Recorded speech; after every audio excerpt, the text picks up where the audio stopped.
start in a moment. Just make sure everything's set up. I get earlier and earlier with these starts. But this was an impromptu, so no bother.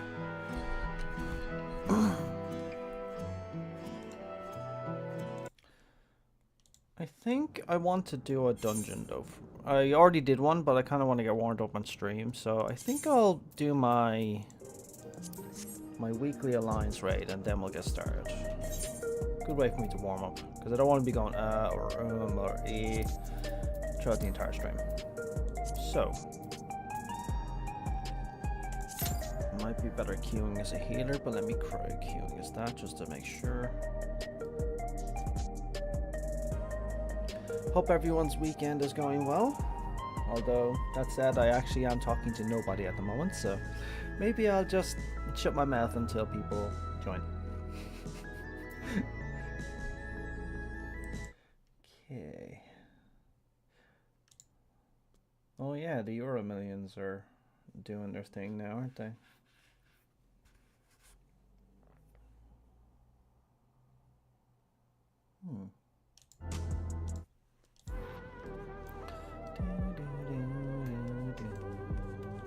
I still like this part of Solution 9. It doesn't get utilized as much as I want it to get utilized. It gets utilized in side quests, and a couple of other extra quests have actually looked up the area. That's a nice plan. But yeah, it really doesn't get the attention I think it deserves, considering the scale of these 4 apartment blocks. I really wish they got utilized more, but you know, 4 major patches left could get some attention, you know, you never know. Maybe we'll actually finally get our own apartment here. Like, if they are ever going to add an apartment in Solution 9, I think we'll get something like that now, to be honest. Although it would have to conform to the design. Well, I suppose it doesn't have to conform, does it? They could just add them similar to how they look right now. And then we add our own, just allow them to be edited, essentially. I wouldn't mind that. I'd like to be able to look at the view all day. That said, I think I have an apartment, but I haven't done anything with it, if I recall correctly. Yeah, I have an apartment, but I've never even touched it. So I'm not really one to talk, am I? I really need to finish these quests.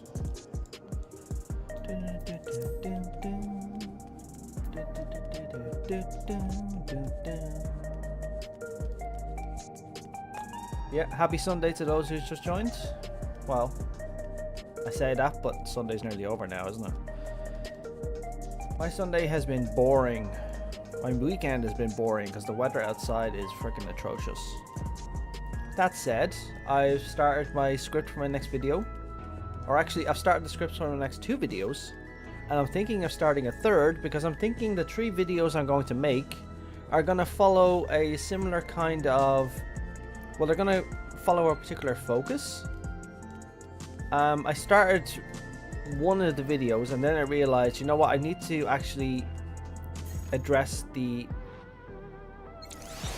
aspect of this, maybe in a different video rather than this current one. So I went back to it and now I'm scripting a particular video, which will only be a couple of minutes long. Then I'll do my second video, which is the video I planned. Then I plan to do a big video. Now this is a video I've wanted to do for a good while, although it's different in that, what's the best way to put it, it's a mixture of lore and my own fiction based upon FF14 lore. I'm not going to state what it is yet, primarily because it's still in a concept phase inside my head. I haven't even put pen to paper yet. But I think these 3 videos will actually be very good, so I'm looking forward to doing them. But I need to start this. Well, I've pretty much finished the draft of it already. It only took me a day because it's a subject I already am very intimately familiar with, and it's not a complicated subject to go over, so the video is going to be like 5 minutes long.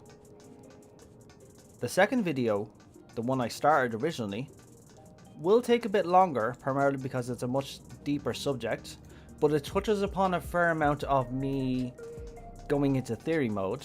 And then the third video is going to be half lore, half theory. Or, you know what, I'd say 75% theory, 25% lore. And the theory will be based upon my best estimation of FF14 lore as it stands. It'll be a great video. I'm looking forward to doing it, and I've been looking forward to doing it for a while. But I need to get these first two out of the way first, and then I'll dive into it. But that's to come. So hopefully I'll be able to get that video out, primarily because I want to get this video. I want to get my current video that I'm scripting, or finished scripting rather, out before the week of the 17th. Primarily because I'm going to London that week to participate in the Pokemon European International Championships. So I'm looking forward to that, but I've been doing a lot of practicing and getting ready for that, so I'm trying to do the practice and then doing the video. So yeah. Okay, this queue still has not popped, although it's only looking for 2 DPS. So if you just joined, I'm just going to do a quick alliance raid just to warm up, and then I'm going to do the live letter breakdown from a lore perspective, which is something I do a lot. I do a lot of breakdowns of the live letters from lore perspectives, depending on the live letter. If I see the live letter doesn't really have much to offer in terms of lore, I won't break it down. But this one in particular has a lot of juice, so I'm looking forward to drinking all that juice, drinking the copium, as it were. So there's a lot to break down from a lore perspective, not only of 14 but Final Fantasy 9, and there's a lot of that. But I'll get into that as we do the live letter breakdown. For now, I'm just going to get Junon out of the way. Or it's Juno, isn't it? Yeah. I don't know why I said Junon. I'm too used to Final Fantasy 7. Juno. So we got Juno out of the way, and then we'll go with that. Damn it. My hot chocolate is still too hot. I burned the inside of my mouth. Oh, that's right. I need to turn my phone off, because unfortunately phones interfere with microphones. So if you've ever noticed your microphone going it's usually before your phone gets a text or a message or something like that. Right.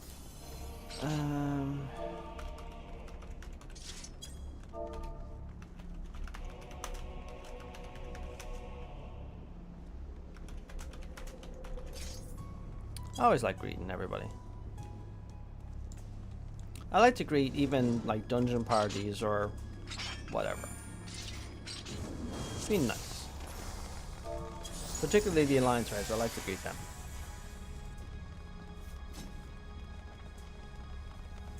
I like to greet everybody. I like being social.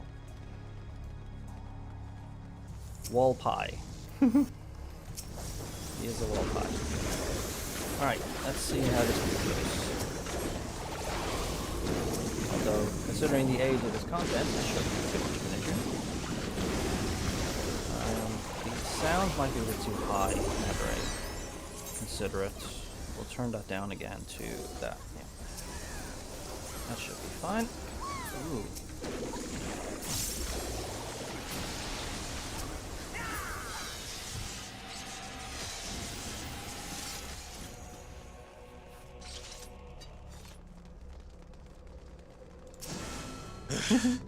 Careful! That girl is stronger than she looks. Orc are cool. They got pretty much wrecked before we got here. Here we go. How about we start with a big fat knuckle sandwich? How about that's not.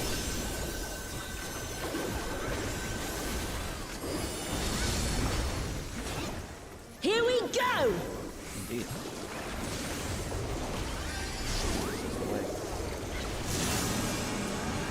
Wait for it! Wait for it! Wait for it! Oh, I don't need to start with thing. Let me think, let me think. Is that all you've got? Nope. I'm trying to keeping me in Wait suspense. for it! Wait for it!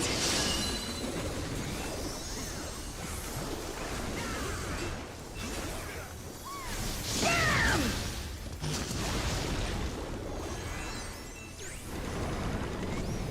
Nerfine drop kick to your fat head! I do like the voice actor they got for her.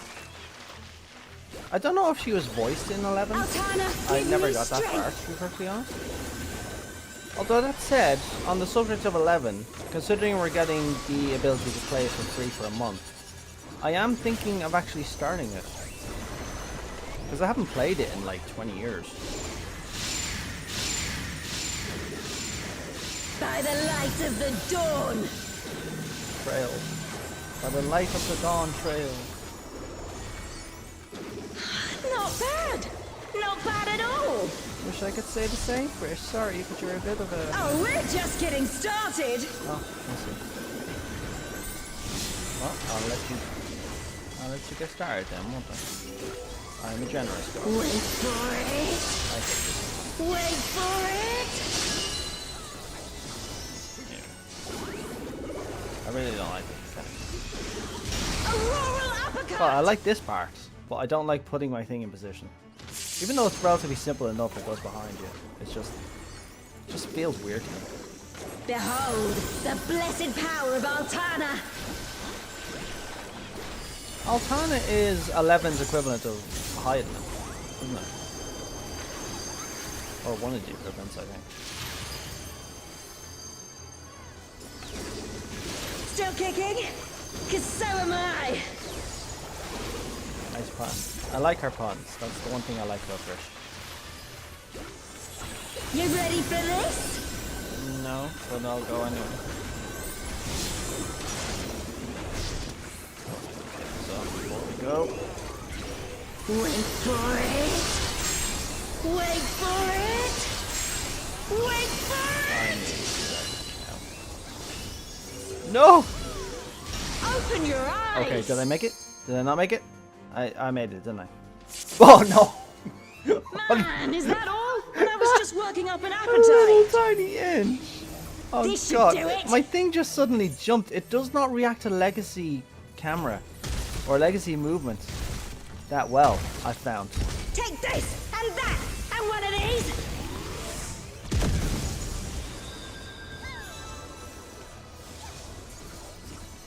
Now we're having a party! Time to get serious!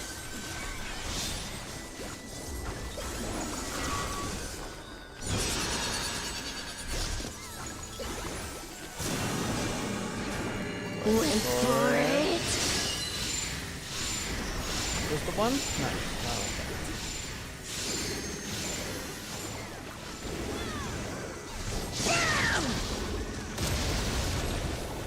You can't stop the flood of mortal existence! Possibly.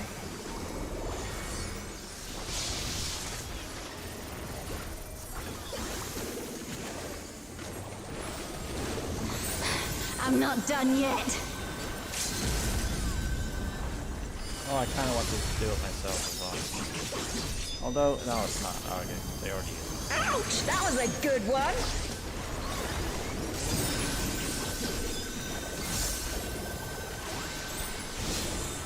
Oh yeah, this. Shit. I forgot about that. Wait for it! Where is it? Wait for it! Wait for it! There we go. Open your eyes! I've noticed it doesn't react well when you're turning with your camera with your mouse and then you're turning your character in legacy mode. That's when I see it spaz out. I really don't like that.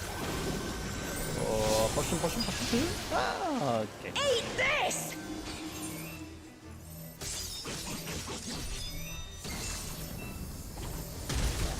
I'm not doing too well today, am I?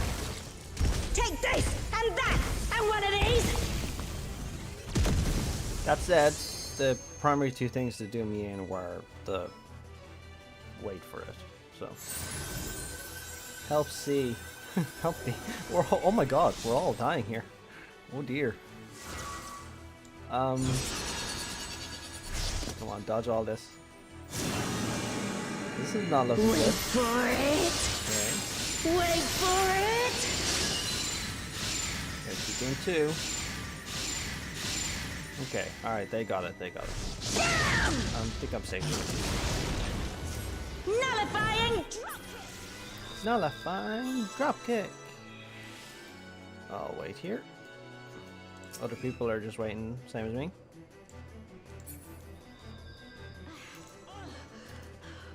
This wasn't how it was supposed to go. Indeed. I've a bone to pick with this one. But first, Okay, what did up? the only way out is forward. I don't think I need those. Yeah, I'm just gonna pass on those. A forest, huh? Did we get a new teleport yet, or? We should get one when they Go. approach the We'll look after the blind girl. guys, right? Come on. Come on. Come on. Come on. What's it sound like?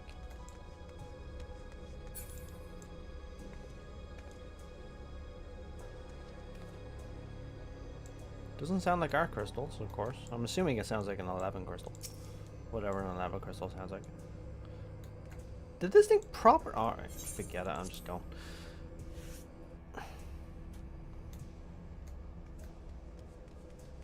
Oh, for God's sake! What the hell? Have they still not done anything yet? I mean, I know I'm being lazy, but still. I just kind of wanted to wait. Where the hell are they?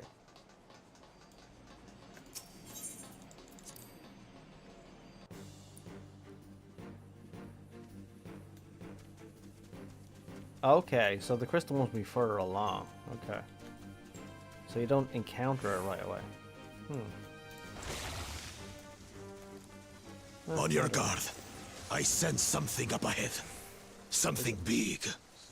His voice is coming from there, yet he's all the way over here. I heard that in the back of my headset. But surely it's no match for you. You'd think, right? Yeah. I don't usually like to kill dragons, but this one is not a member of the First Brood, so I'm kind of okay with it.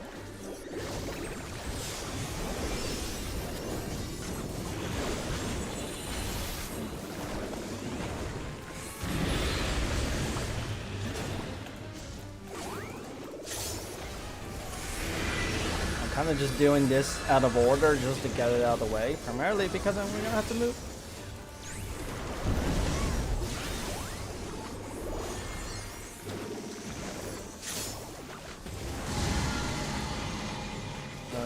Oh, that's yeah. Well, yeah. Okay. Just as fine.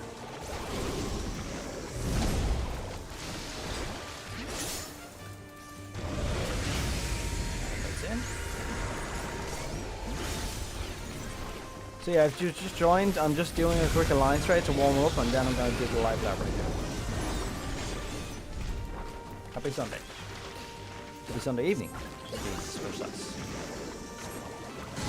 Where's it going? That's down, isn't it?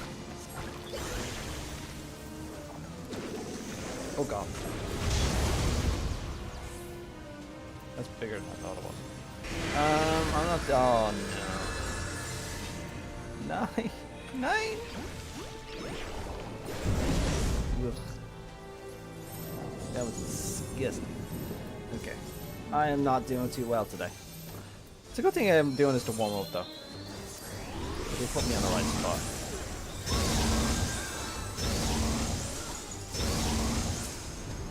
One more? Good. Don't move tank, don't move tank. Alright, where was I? Oh, trackers.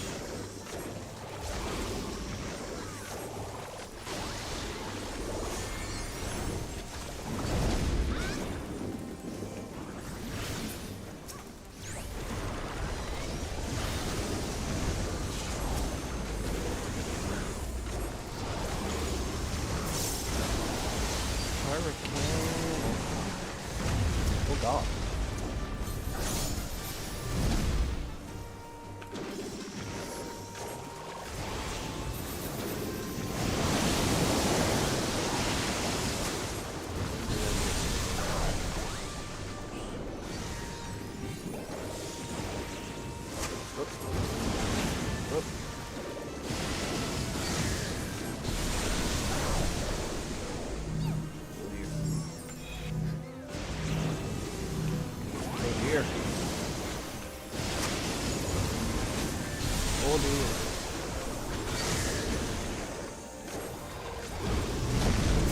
Phase feels like it's lasting for freaking ever.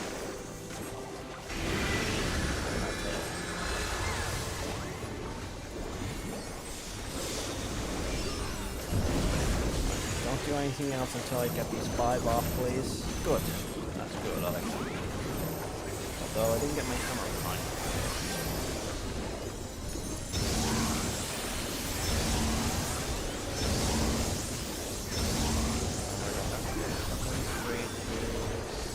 Get this off before.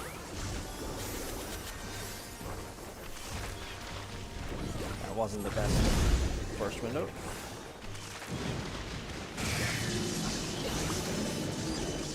Oh, this, yeah.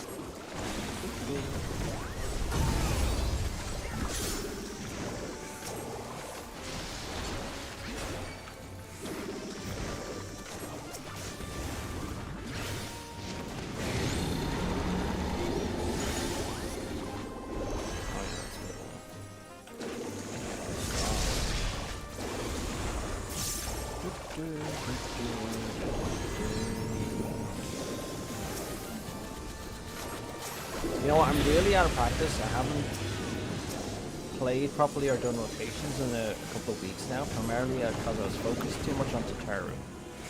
So the only times I logged in was to do research and look at cutscenes, or record footage as well. That said, I did play a lot of New Game Plus, primarily because I needed particular footage of Tataru as well.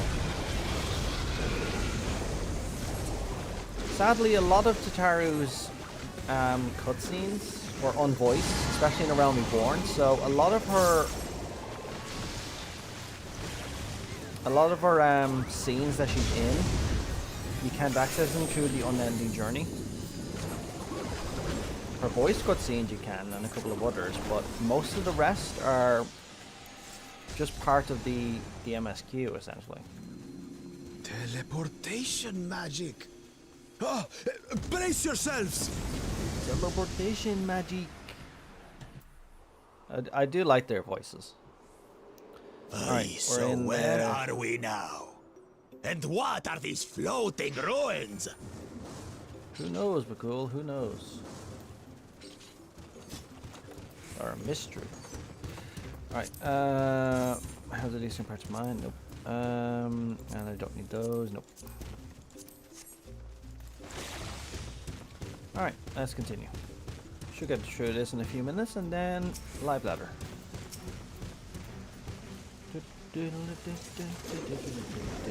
Which one of these does the thing? I'm assuming it happens next. Oh, that's it, mysterious plateau. I'm just gonna stay looking this way.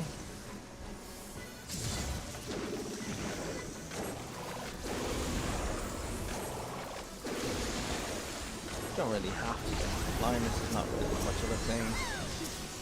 It's very rare these days that you encounter blindness, you know. You mainly only encounter it at the dungeon level, never the raid level. Or rarely the raid level. I don't recall the last time I saw blindness in a Savage, for example. It's a real shame. They really need to do more debuffs like that. Like, instead of just these things that stay on you or one shot, just have debilitating stuff as well. I like that. Maybe that's something for our new version of difficulty for Chaotic. I think Chaotic actually had blindness. Now do I think about it? Alright, so it sucks you in, spits you out, and then you go back in, and you shake it all about. You do the hokey pokey and you turn around, and that's what it's all about. Will you get to Panzerfaust this time? No, he will not. I'm never going to get to see this team do a damn Panzerfaust. I'm just interested to know what it looks like. I mean, I know it's something bad. I get it. It's going to hurt. But I just want to see it. At least once. It would have to be a very bad group. Or like half a group. In order to actually do that. But even then, with half a group, one of the tanks is going to interrupt, so... I'm never going to see a Panzerfaust. I really should get around to doing the lore of this place a bit more. Oops. He just runs in there at the end. Alright. The 5 musketeers. Let's go. 5 of them? This should be interesting. You'd think it would be interesting, wouldn't you, Bako? Especially since you're just standing there enjoying yourself.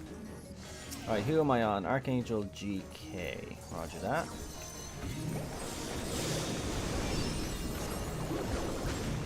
Don't look at my rotation, because it's not rotation. Although I'll try and salvage it and make it something. You shall be burned by the rage that controls you. I'll try to do something. Whoop. Woo.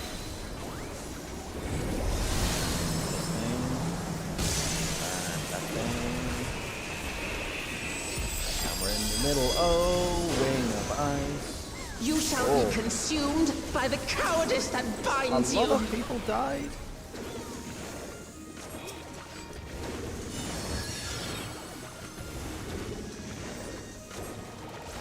That was only the first You mechanic. shall be twisted by the envy that drives you. I do like her voice actors though. Since the Tataru video, I've been paying a lot more attention to voice actors.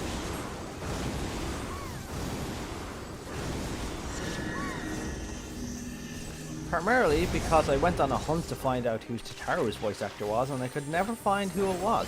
Rage cleaves. Which one's my... Oh, these are stacked together. This is not good. They're dead. Dead. Very dead. And very much Cowardice alive. dismembers. Oh god. Behind him. Am I attacking the right one? Yes, I am attacking the right one. Okay. No, don't leave yet. We're not off to the best start here. Group A is pretty much gotten devastated. They keep getting kicked while they're down. Oh yeah. That's perfect. You shall be smothered by the arrogance that consumes you. I'm going after the paladin. Oh, I have a thing. Of course I have a thing.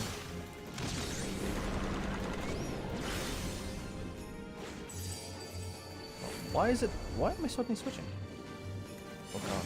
Oh god. It doesn't move. Okay. Oh god. Okay. Cowardice dismembers. He's gonna do that now, isn't he? He's gonna show up eventually. I'll dash my ass to him as soon as he shows up.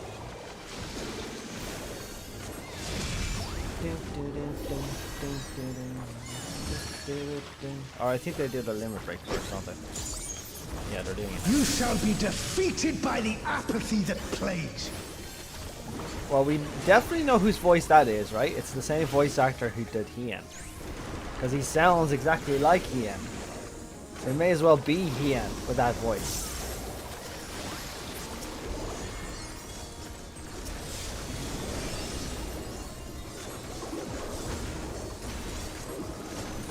Actually, let me try and identify the others now. Envy engulfs.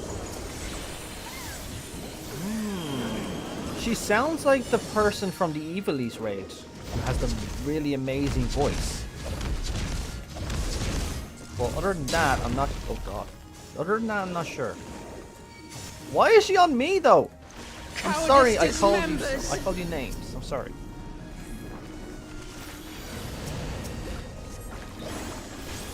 just gonna keep attacking her regardless.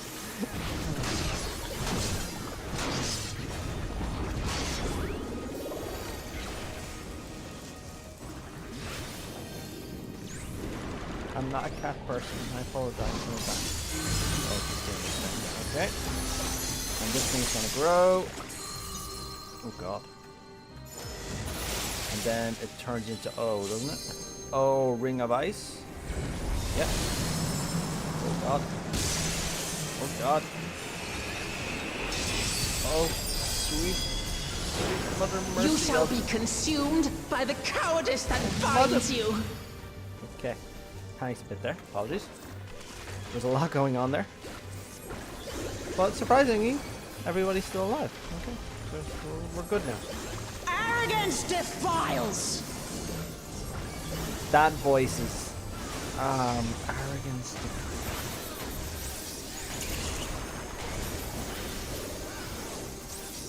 I was gonna say Yatsu. I suppose she sounds like no, she's not Yatsu, no. She's a very unique actress that you instantly know who it is.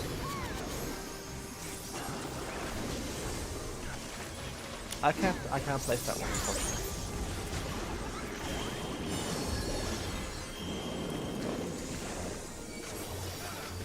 I'm assuming here is okay, right? I'm okay. I'm okay. I'm still okay. Cowardice dismembers. Where the hell is he?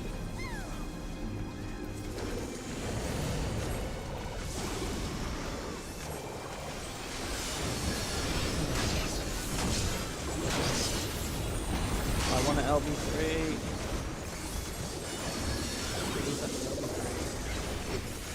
Apathy strikes! Hello, Hien.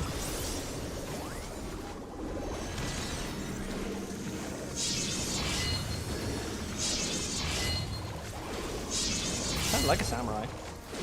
Oh god. Is this thing like based on range? Wasn't aware of that. Come on, let me LB. Let me LB. Let me LB.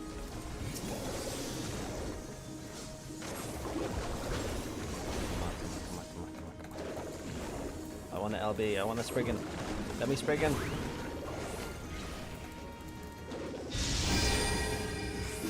Right, maybe I'll get a chance to Spriggan here. Oh god. Maybe I won't. Maybe I won't.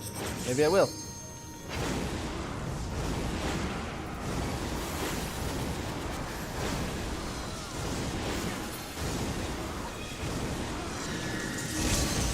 Right, Spriggan. Damn it! I couldn't Spriggan! I should have sure cast it before. That'd be. I tried. I was gonna LB though. Wuklamat chose her companions well. Well, technically we chose her. Our next destination. Not that I'm arguing. No doubt a warm reception awaits us. Let's go and have a look. Do I have the coat though? That's the question. Do I have the coat? What? Well, why only you? Do I have the coat? This is the question. The million.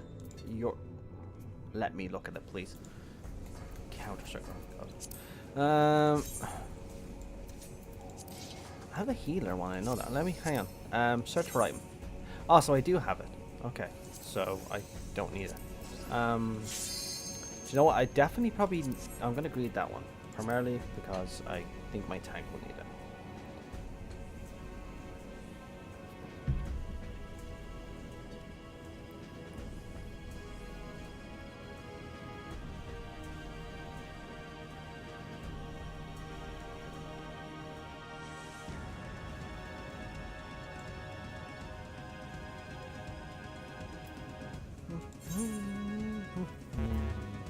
I can remember listening to this music, not in game, but on AOL radio all those years ago. It used to be one of those tracks that played on AOL radio. So I'll be sitting in work, headset on my head, making calls, and then I'll be listening to AOL radio at the same time through my headset, and then that would start playing through AOL radio. Those were good times. That was the only time we could play music. We didn't have YouTube or anything else like that. This way, isn't it? Oh, the land trembles before my might! indeed.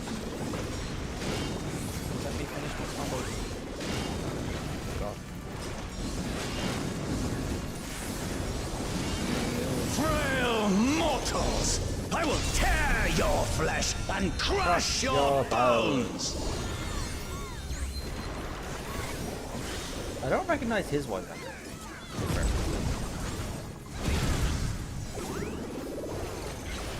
Oh, he doesn't use 3 until he ups his armor.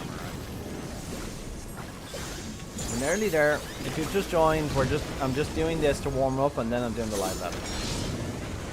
And I'm very warmed up now, so. Oh, this is this way.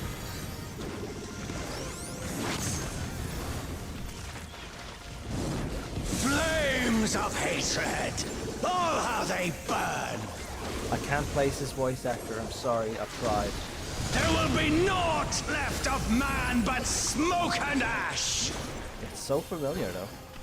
Not because I've like heard it at least 24 times at this point. It is just very familiar.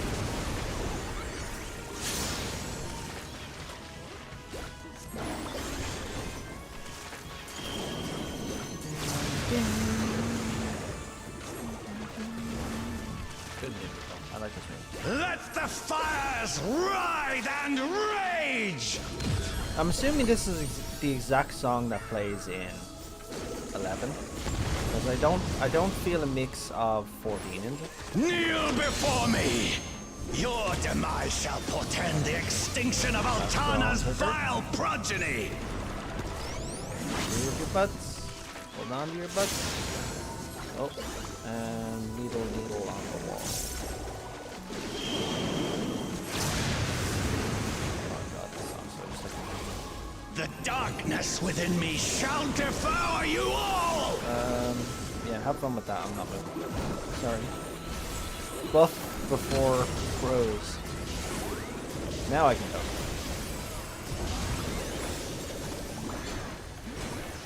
Teutonic Fury. Cthulhu Fury. Go back to normal? Yeah, it's okay. This insult! I will scour it away with your blood! I like that line. He just like puts a lot of venom into that. Give up your painful strivings! And I'm Give assuming in to whoever the recorded darkness of this oblivion. didn't have access to look at this. They probably had a concept art of what he looked like, Your funeral dirge has and they told him begun! exactly what was happening. Its mournful notes sing of your demise! If a voice actor is lucky, they'll get that sort of description. Wretched filth! Return to the feculent soil that birthed you!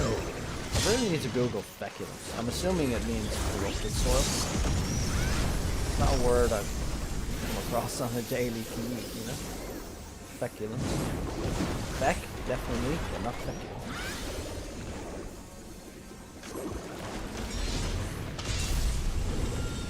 Alright, now comes the 3. Okay. So, I really never read these things properly.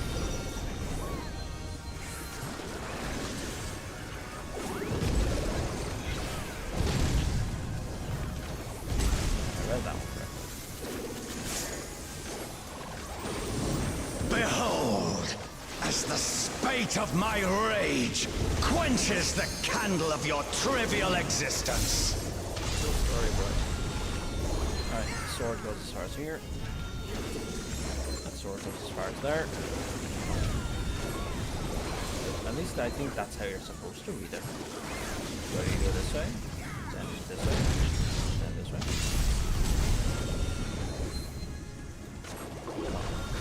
I didn't read the first one. I think it's just right. No, I read it wrong. I failed. No, don't kill me. Oh shit.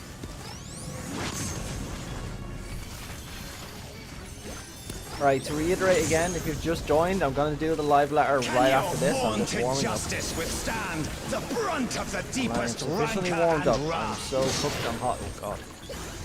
Oh god. That ninja got like pretzel. Oh yeah, I really should. I'm not gonna be selfish this time. I'll spam hammer on here. So let me go back into my soil, please. Oh god, we're dead. Oh, we're dead. We're dead. Nope, not everybody stood there. Like, most of the group didn't stand in.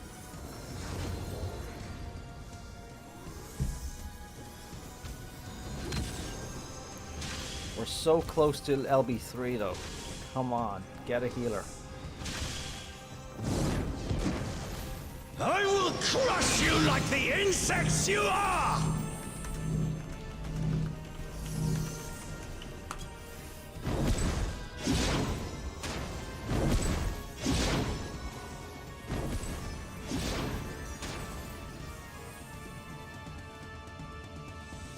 Come on. Come on. Come on. I will Wait not for fall. it. I'm up. I will keep coming back Alright, until so we're the back at fires of wrath consume me! Oh yeah, we do normally see this stuff. Normally. I'm assuming this guy doesn't have enrage, right? No. I don't think alliances have enrages anymore. Yeah, this is fine. This is fine. You can stay here. You can stay here. You can stay here. Stay here. There we go. Nice. That's the stuff. That's the ticket. And then one more. And then this one. Yeah. And then you go here. And then you need one top. And then that one's okay. So it's here forward. Then downward.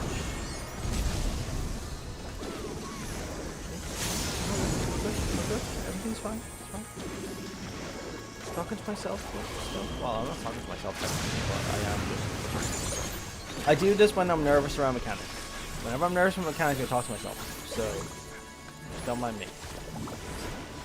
And I'm primarily nervous because we got so close to wiping, and I don't want to wipe because I just want to start the stream now. Oh, goody. Blimey, why-me, core blimey.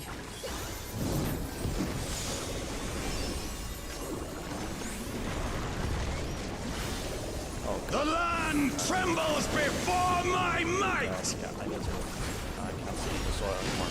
Out of the soil. Rotation move. Doesn't matter though. We're fine. This is fine. But it needs to be over here. Oh, this is twice.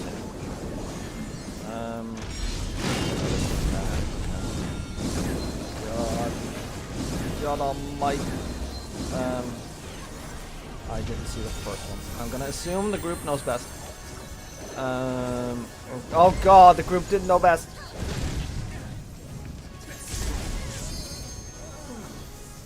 Kneel before me! Oh god. Your demise shall portend the extinction of Altana's vile progeny! I hate wiping on the last boss. He's pretty much on the money there. Such a shit show. It is. He's not wrong. This is such a shit show. Oh, I really should have paid attention to the nightfall there. Frick. Oh, he's resing me. Thank you. Or no, he didn't res me. Oh, he died. Okay, never mind. Oh, yeah. I wish I was group C right now. Oh, read the mechanic. I didn't read the mechanic for you though. Come on. I think it's I think it's here first. I'm not sure. Oh, it is. Okay. Oh god. No, these are all going the different ways. Ooh. Oh, the healer's the one person you didn't want to go the wrong way. Oh god. Help everybody. Stop saying help A, B, C. The whole thing is falling apart. So here, there. There? Yeah, here, there, yeah. Triangle. This way. There you go. And here and there. So this way. Come on, Haru, over there. Over there, Haru. You don't want to be there, and you want to be over here. There you go. And he's doing the thingy. Move it. Move your butt. Woo. I can't believe we're still here. I'm shocked, actually, to be honest. We've recovered.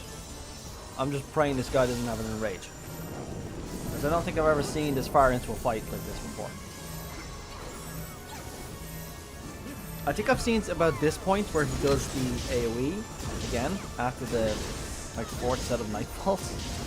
Oh god, oh god. Now this is exactly what happened the last time. Not everybody stood in there. Oh god. Oh god. Oh, this is the point I saw too. Yeah, never mind. This mechanic. It's after this mechanic, then he dies.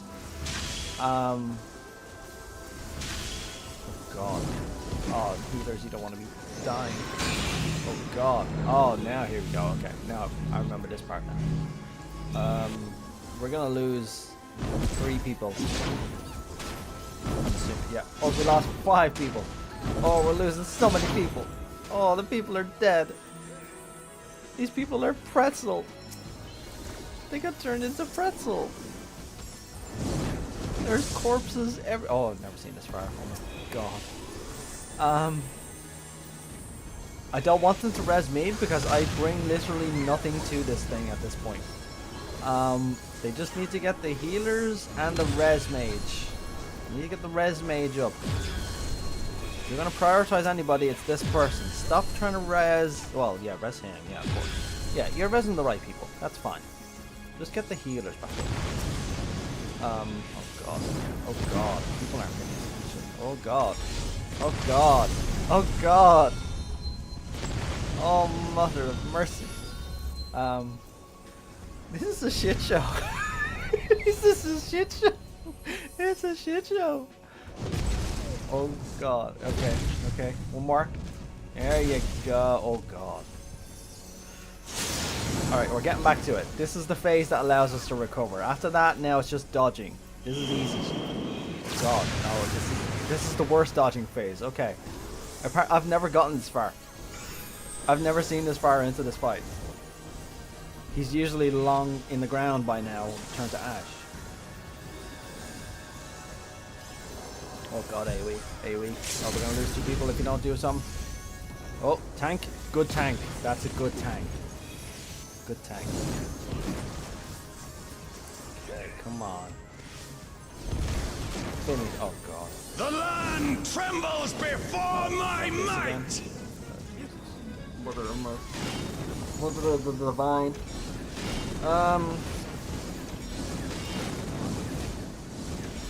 Just finish it, please. Oh god, people are dying. Don't die. Don't die, just dodge. And watch the nightfall. So it's this. And this, yeah. It's the L. Take the L. Take the L. Take the L. Take the L. There you. Oh god. Oh god. Oh mother of mercy. Oh god. Oh god. Alright, 2.5. Jesus, I've never been so stressed about an Alliance Raid fight. I just want it to be over. I don't want. What's this? Oh, that's not Enrage. Okay. Okay, whatever that was, I think that's Soft Enrage. So he doesn't have an Enrage. Okay. Thank frick. Oh my frickin' god. I'm assuming that was Soft Enrage. I've never seen Soft Enrage here, so I think it was Soft Enrage. Yeah, you're getting my kudos for that. Alright, what's here? Alright, I don't need that. Wait, did I win the other piece? Now that I think about it. Oh, I did win. I won the tank feat. Okay, that's fine. Okay. I have the card. I don't have the oh, I'm not gonna win it with that. How about this? This. Do you know what? I don't think I need those right now. Right, I just want to finish. Woo. Okay. So that was a bit more warm up than I had in mind. That was cooked. That was so cooked. Okay, so if you've just joined or if you've been watching that absolute nightmare, welcome. Per the title of the stream, it's an impromptu stream. I'm going to be doing a live letter recap from a lore perspective. I meant to do it yesterday, but unfortunately just random weekend stuff, you know. You always make plans for a weekend and it always gets messed up in the end. But we're going to do it now, so I'll park my ass on a bench of some shape and or form. I really wish there was people behind the counters. It just feels unnatural when you have these lovely counters and there's nobody behind them. But I suppose they can only fit so many things inside this thing. Okay. Alright, my ass is significantly benched. I'll turn on some sort of music. I'll just let that play in the background. And we're going to get started with the lore breakdown. So I watched the stream myself on Friday. Although I was only half glancing at the stream when I was watching it. So people have done notes on Reddit, which is good. I haven't read them yet, but they're open. I think I'll just start by going through the entire thing. And then, because there's screenshots and stuff like that I want to view. I was hoping somebody took a screenshot of every slide, but I didn't find one. So we'll just go through the entire live stream and then just go from there. So, if you haven't seen, I did post this art on my post page. So, it's pretty nice art, isn't it? So, I think I want to redo it. And maybe I'll do a second one just a bit sharper. Because this one is a bit blurred out. But other than that, it's really nice art. I really like it. I like what they were going for with this. So, the one thing I will say though, the one thing I'll say about the live letter is that it's probably one of the main things I remember the live letter for more than anything else is Foxconn and Yoshi P going into an in-depth explanation regarding the third-party exploit. I don't think I've ever seen them go into such detail about an exploit before. So they went into a lot of more detail than we needed, to be perfectly honest, about their stance, about what they're going to be doing and how they're going to be doing it. They didn't go into details, of course. They're never going to go into details, and they're not going to tell us what it is either. But I have a theory. I have a theory that it's more than just the third-party tool that we're concerned about. I have a feeling that one of the parties who discovered this exploit might have discovered an exploit that goes even further, but they haven't made it public. It's more than likely they contacted Square Enix to sell the information about the exploit. So, why is this giving me notifications? So it's more than likely that there was some sort of exploit there above what the third-party app is being used for. And that's what got posted. So I'd say they're probably looking into that as well. But they haven't said anything regarding what it is and how they're going to do it. I do like the fact there's an IKEA thing at the background there. That's funny. I'm assuming maybe they're doing something behind there or building something behind there.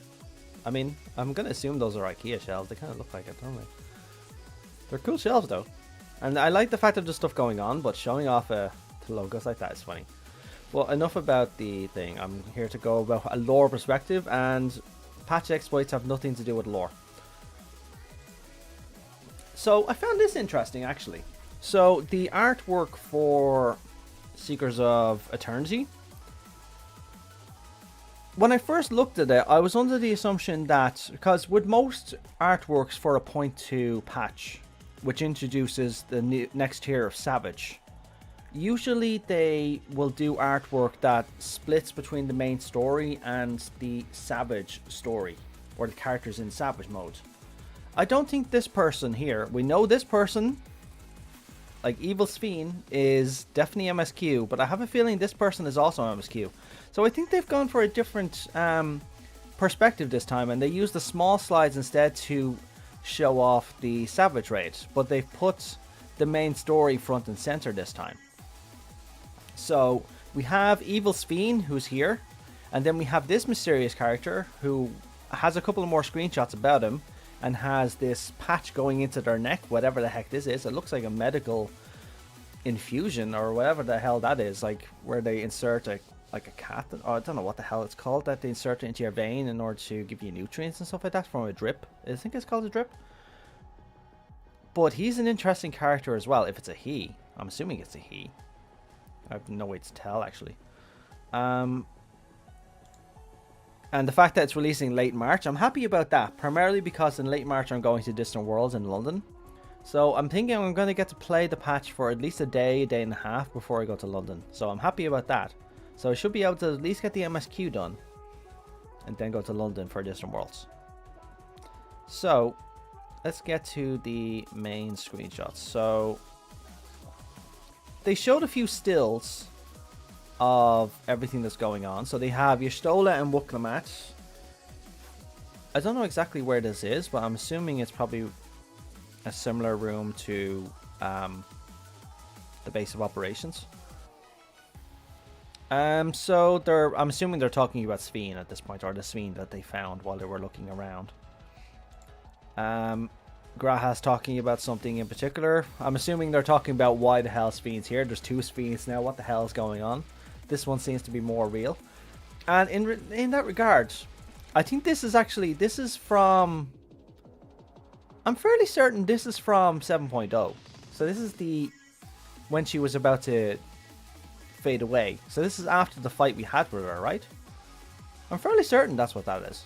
If it's not, then they seemed happy to see each other. So I'm going to assume that it's possible that this Sveen actually has all of the original memories of the Sveen that we knew.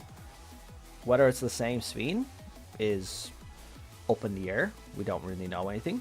And then the interesting one is this here. So I'm going to go off I'm going to pretty much guess based on the new dungeon that we're getting that this is a member of Preservation. So this person, I've examined these screens. So I had a look at them. I've looked at them in depth. And aside from the fact that they all look like a jazzed up version of Linux, I can't really tell what they're about. Although this one seems to be showing location data for a world by the looks of it. So I think what this is this person. Don't forget there's a Sveen walking, the evil Sveen walking around Solution 9 at the moment. I think this is actually the control panel for evil Sveen. Whatever she is. So I think we were on the money regarding one particular theory that this Sveen is actually a creation of Preservation. And they're using her to try and restore the status quo, which is what this member of Preservation is attempting to do there. She looks like the kind of like, he or she looks like the evil scientist sort of thing, you know. So I think this is actually the interface for controlling what she's doing, how she's doing it. I think it would probably be a bit too blatant if it showed like a picture of her and what her status is. I'm assuming that comes after.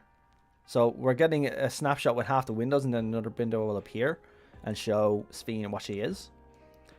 Then we get to the good, well, not the good part yet. We get the Mumulzer quest finally, so we're going to be growing crops and stuff like that. So that's why we're doing gatherers. So I'm looking forward to that. I'm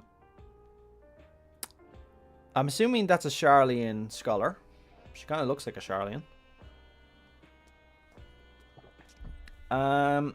Then we have, the Wyvers. So I'm assuming the reward from doing these allied society quests is going to be a Wyver, and I'm personally looking forward to that. Then we have inconceivably further Hildebrand adventures, so I'm assuming he's getting more. I think he got a first part. I haven't done it yet. I'm interested to actually know where he is, because this kind of looks like it looks like the dungeon from 7.1. Nashu being Nashu, of course. And then this, as soon as I saw this, I was like, new corn servant side quest. I was like, what the hell is a corn servant and how do I get one? So, there's nothing lore about this, unless there's some corn race I just don't know about. New Allegan tombstones, again. Jesus, we never hear the end of the Allegans and their tombstones, do we? It's the only Allegan content we ever get. The Allegan tombstone of mathematics. I'm literally shocked it took us this long to get to a tombstone of mathematics. So this new tombstone is a calculator. So that's a good tombstone. I like that tombstone. Duty support for something Temple of Karn. I was hoping there was going to be more. Primarily because for a video that I am planning or was planning, I was trying to get footage of Amdapor Keep, and if you do it with a party, it goes way too fast. If you do it by yourself, it's harder to get proper screenshots. And yeah. Okay, so there's PvP updates. There's a new PvP season. Nothing really to say about this except for the frontline secure screenshot that we got here. So it's showing there's no real difference to the elegant runes. I think this is new, but I think this platform already existed, so I don't think that's anything new. This is definitely, yeah, I think that's different. I think that's a slight redesign. I think this used to be a gate, right? There used to be like gates we drop down and then we run, as I recall correctly. So this portal is new. I'm still of the opinion that the front lines are actually the Allegan's former capital city. And then this, as soon as I saw this, I was like... And I was doing this for one solitary reason, in that I was right. I was right. I was right. I was literally like, I was in work and I was like, I was right. And I was so happy. I'd never been so happy to be right. I knew we were going underneath Everkeep.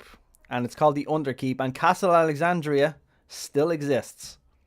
I was so damn happy as soon as I saw this. I was like, yes. Cha-ching. And then we get a couple of screenshots as well. So this, yeah, it looks like the Castle Alexandria from Final Fantasy IX. They're not going to make it look like anything else, to be honest. Why go from a bad thing? It's already been designed. And it looks really good. I'm looking forward to getting this. I'm wondering who we're going to be fighting. I'm assuming somebody's living here. I'm going to go with the assumption that it still is Preservation's headquarters. So that's who we're going to be fighting. Or we're looking for Preservation. Now, we have the arena there. We're running up the famous stairway. So you run up this stairway here. And then you get to here. You could choose to go through there, or you can go out here to the balcony where Queen Bran and they were all watching the play. So they're usually down here. This is usually where we encountered Queen Garnet in Final Fantasy IX. Then we start chasing her down the stairs. I like the artwork here as well. I'm looking forward to getting close-ups of these artworks, because I'm hoping for Easter eggs of Final Fantasy IX inside the artwork. And I can kind of see some of them there. This looks definitively Final Fantasy IX. So there's that. Nothing else I can say about that, unfortunately. New raid, the Arcadian. The new Arcadian is coming in, so we're going to get to see exactly what that's about. I like the fact that this guy's surrounded by cats. So I'm hoping this is going to be some sort of like cat gladiator wrestler. Hopefully. And then we have this girl. I'm glad Lalafell is actually taking the stage here as well. She looks absolutely adorable. And she's got a can of spray as well. So she's actually, I'm willing to bet her voice actress is going to be brilliant as well. So I can't wait for that. But there's nothing really else I can say about that. Although when I saw this, right? The moment I saw this, I was like, Disco Stew is gonna boogaloo. That's as soon as I saw this, I was like, Disco Stew from The Simpsons. So there's going to be a disco themed fight going on, and I personally can't wait. I'd say the music is going to be amazing as well. So I'm looking forward to that. Alright, nothing much I can say about the story of that though, although this... I'm going to be perfectly honest here. It took me 15 seconds to identify this character. And my apologies to General Beatrix,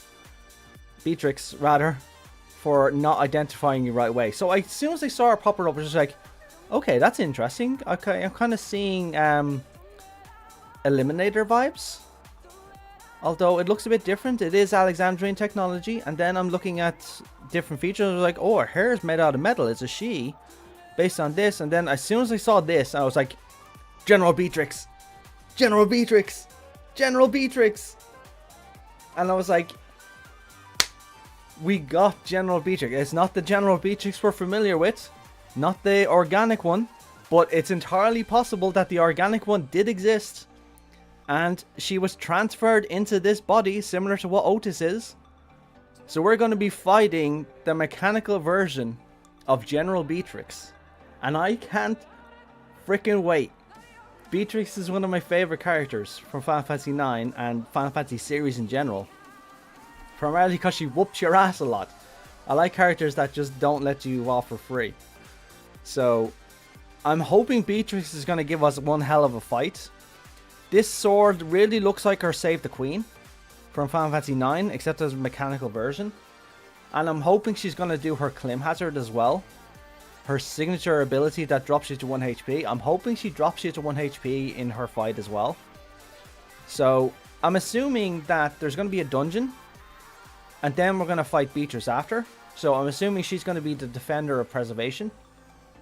So we have to make our way through her in order to get where we're going. But I'm really looking forward to fighting Beatrix. I was so happy to see her. I'm still delighted to see her. I'm really happy about that. If there was one character I wanted to see, it was General Beatrix. And she looks so much... She looks so much like the Beatrix we know from Final Fantasy IX. Like, I'll bring up Pan. If you haven't played Final Fantasy IX, this is General Beatrix. So, if I pull this out... Oh, God. Oh, God. What have I done? What have I done? I'm sorry, Beatrix. Hang on. She does look a lot like her, doesn't she? The sword in particular... That looks like a mechanical version of Save the Queen, which is her sword. And her outfit pretty much looks the same as well. I'm so happy. I'm so happy to see Beatrix. So, that's a fight I'm definitely looking forward to. So, it's the new trial called Recollection. We're well fed on the lore of this one. And we got a new Unreal trial, which is going to be held here with Susaku. I'm really glad to fight her again, because she's actually a very good fight. It's one of the fights I do fondly remember from Stormblood, so I'm looking forward to that. Let's see. Is there anything else that I need to be going through? I think there was actually, no, I'm forgetting the most important bit that had me, probably one of the most exciting bits. Alright, so the Cosmic Exploration. Well, we knew from this artwork already that it was going to be on the moon. But we didn't know exactly what kind of extent it was going to take. But they gave us more information about it. So collaborate with your players from your world as you explore the cosmos in its new activity designed for crafters and gatherers. So it's literally... It's Dawntrail's version of Shadowbringer's Firmament. So we're going to be crafting, we're going to be gathering. I'm assuming we're going to have like a Sea of Tranquility that we're going to be fishing and gathering in. Discover a new star ripe for exploration in each major patch of the 7.0 patch. What does it mean by that exactly? Discover a new star ripe for exploration in each major patch of the 7.0 patch series. Does that mean that there's actually other planetary bodies around that we have access to now, but we just didn't realize it? Or maybe it's just talking about the fact that we're just going to different aspects of the moon. They haven't really explained it, but we're definitely on the moon for the first one, because that's clearly Aetheris. That's Mericidia. And has the music stopped? No, it hasn't. It's just not playing any sound. Okay. We're running... I'm assuming this is the gathering area. So looking forward to that. Even more mushrooms. We're going to be picking mushrooms. I'm fine with that as well. Mushrooms are good. Nurture the development of planets by completing missions and events as a community. That makes it sound like we're going to different planets. But we can't just willy-nilly off to different planets unless the Loporrits are planning to take us there. I do like this though. Like the setups that they show us. This is like the firmament getting set up. So we're setting up our own moon base. Which is really cool. I'm looking forward to that. I need to level a gatherer and a crafter because I haven't leveled either. So I need to get a crafter and a gatherer at least to level 100 before this comes out. I love this though.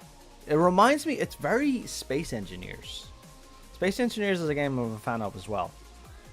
So it is very Space Engineers. But there's not really much lore I can say about this other than the fact that it's on the moon.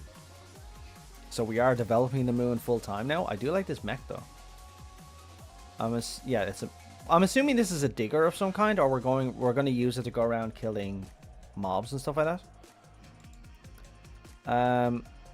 I do like this though. That's nice, isn't it? I approve of Loporrit content, and these Loporrits are really cute.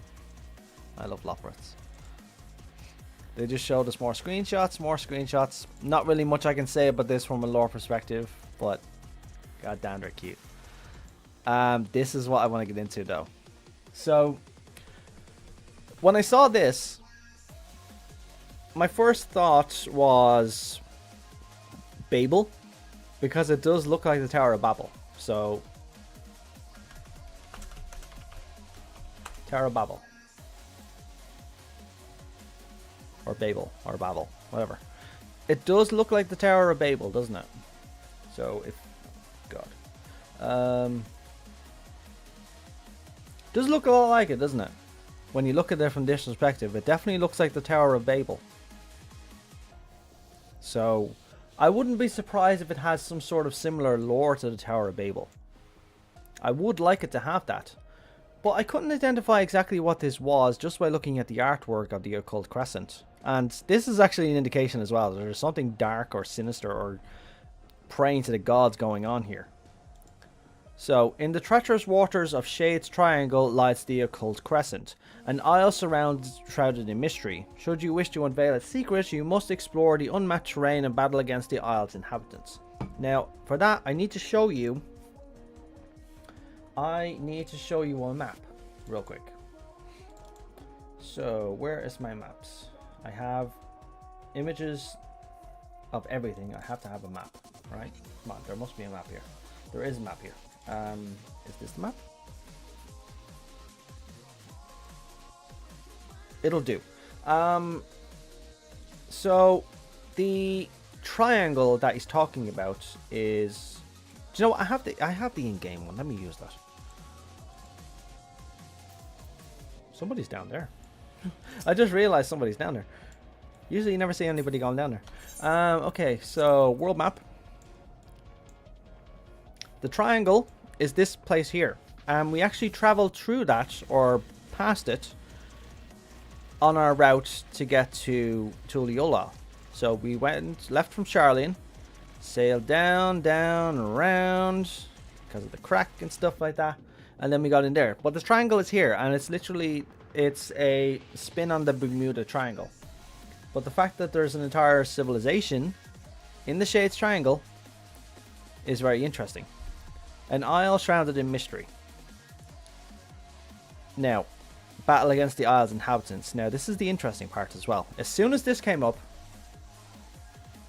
the first thing that came to my mind was Nim, Nim, Nim, Nim, Nim. Lower Lenosia, Upper Lenosia, Upper Lenosia, Nim.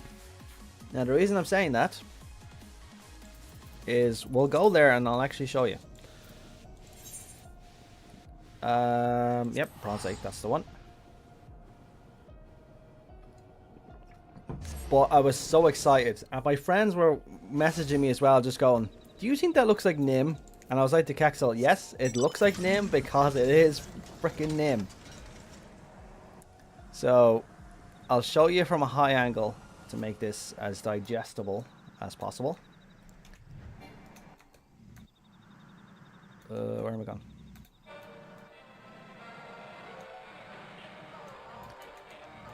It's the worst song to play right now.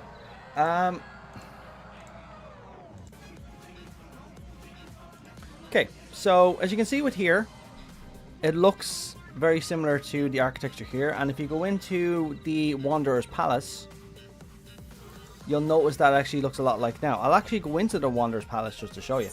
So let's see, we're going into Explorer mode.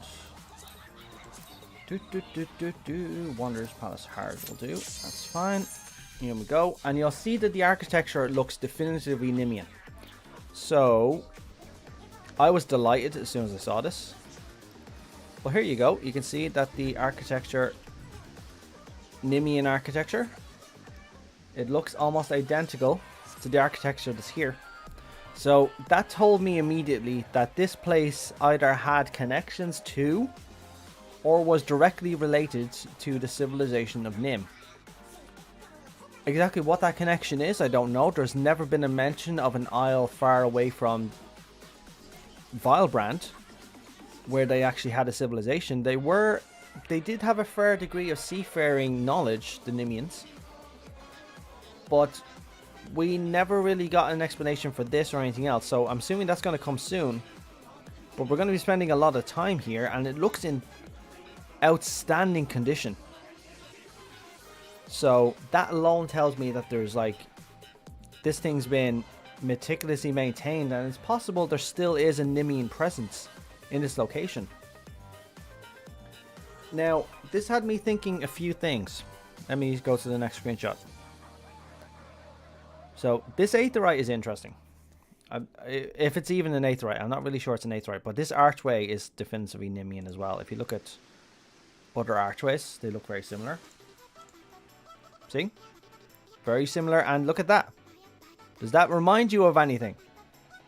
That is the Wanderer's Palace, or a version of the Wanderer's Palace. It looks exactly like the Wanderer's Palace.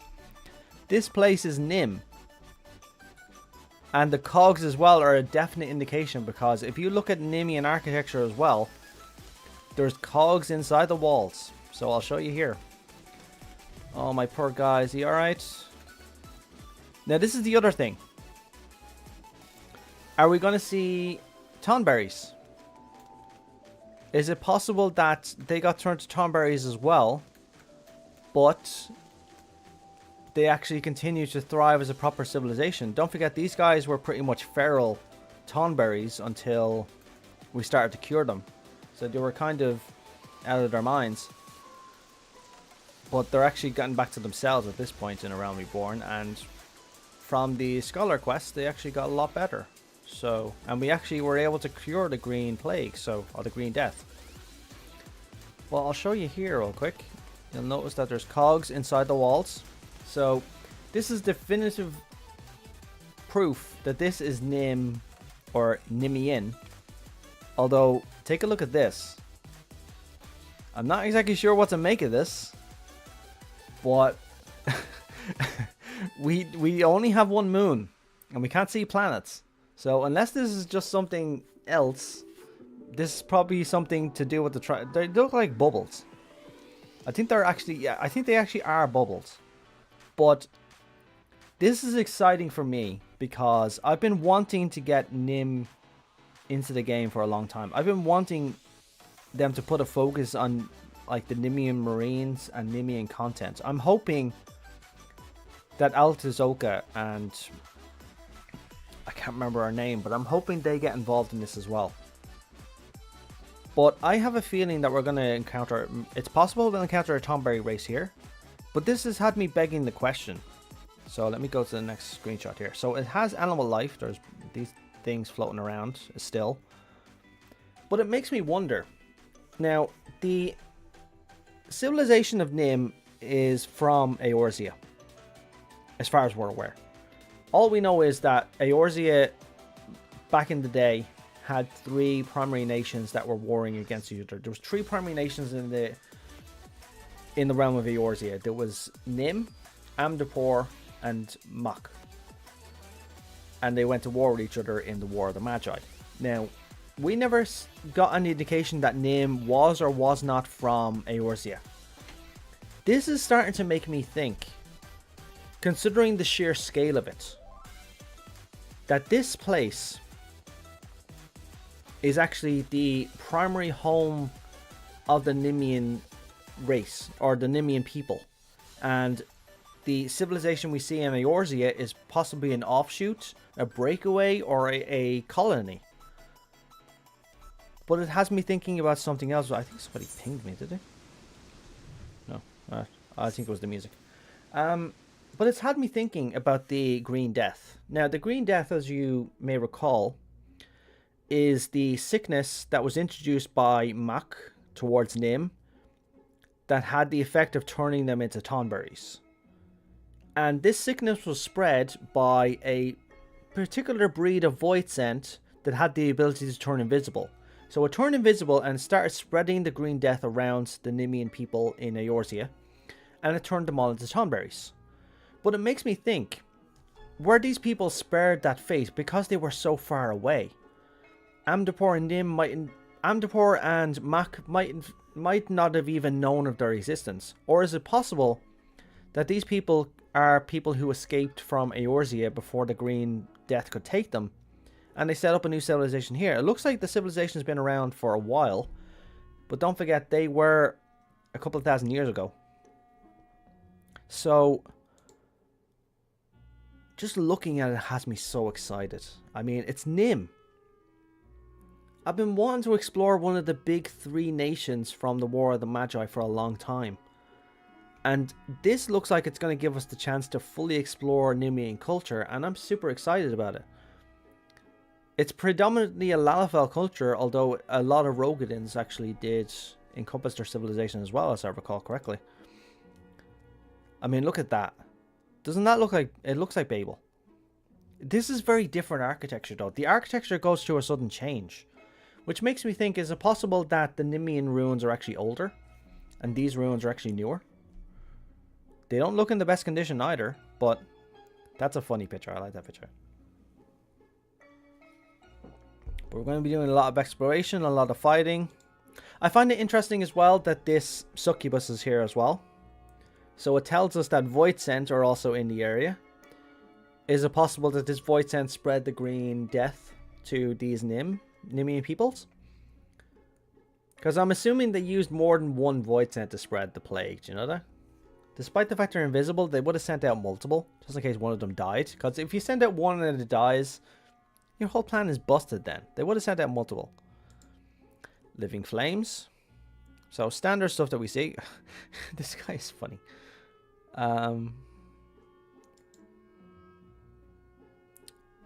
There's a lot of Voidsent here, though. So, having a lot of Voidsent is actually very interesting. And I'm looking forward to knowing exactly why. This picture had me interested, you know that?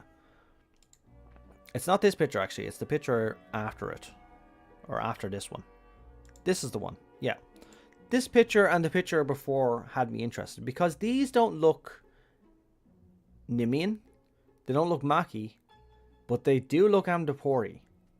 Don't forget, the nation of Amdapor and their white magic, one of their specializations was bringing inanimate statues to life. And we saw it in Amdapor. And it looks like we're seeing it here. So I wouldn't be surprised if this island in this shaded triangle, Shades Triangle, whatever it's called, I wouldn't be surprised if it ended up being an actual battleground of the War of the Magi as well, where all 3 of them were actually involved. Is it entirely possible that Amdapor and Mak actually launched an attack against this island, which is why we're seeing these sort of things here? Or it's possible that the Nemeans actually adopted the white magic and black magic for that matter, which is why we account for these statues and the Voidsent. It's possible they may have learned the arts of their enemies alongside their own scholar arts. So they had fairy magic of their own, but they could have adopted the other arts as well. I mean, look at that. Look at that. It's pretty. I can see some of the Nemean influence here, but this looks very much newer. I can't really put my finger on it. But this is the raid that we're going into with 48 players. And I'm assuming there's going to be multiple levels to this thing. This looks cool as well. My friend was saying there's possibly going to be the living wall is going to be here. That'll push us off. And I'd love to see that. So, there's not really much else I can say about this. But the fact that Nim is returning is really good. Maybe survivors who fled together, Nemeans and Amdaporians. It's entirely possible as well. Like, it could have been survivors of all 3 nations fled. Now, don't forget, the War of the Magi ended with the calamity of water. So the realm literally flooded. So them sailing away on ships is entirely plausible. Mach had the ability to fly. They never got to use their arc. But maybe because they didn't need their arc? I mean, if you think about it, this could possibly be Maki architecture.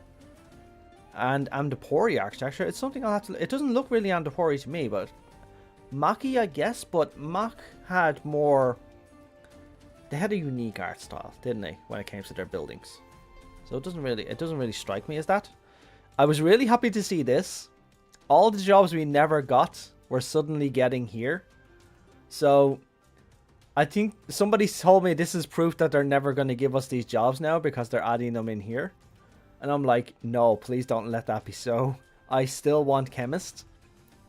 I still really want Chemist. Cannoneer. But yeah, it is a plausible theory that they all reach the Shades Triangle, and it's apparently a mysterious place, so it's impossible that survivors of all three nations ended up there and they formed one nation.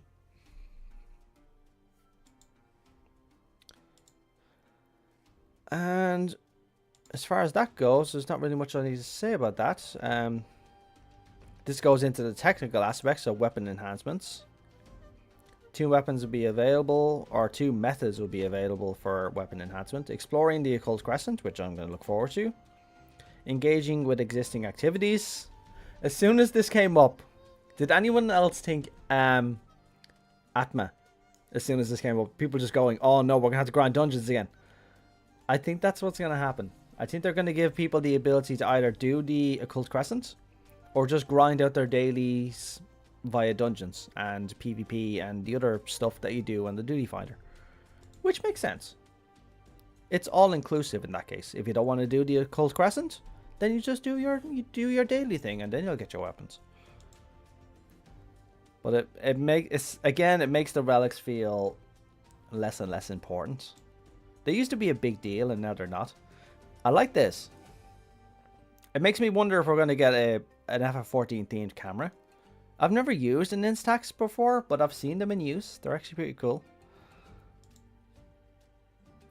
I said this while I was doing my run there, but I'm thinking of actually taking advantage of this. So, I haven't played 11 in like 20 years.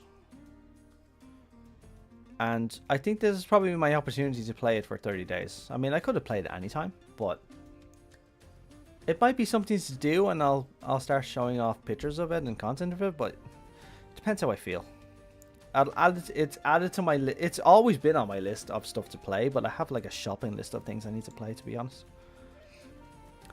Again, content we're never going to get, Japan only, and I'm just like, I need to go to Japan when one of these offers is on. That's why one of the reasons I'm looking forward to going to Japan is going to a 7-Eleven or something and seeing all this FF14 content and bringing it all home for my friends.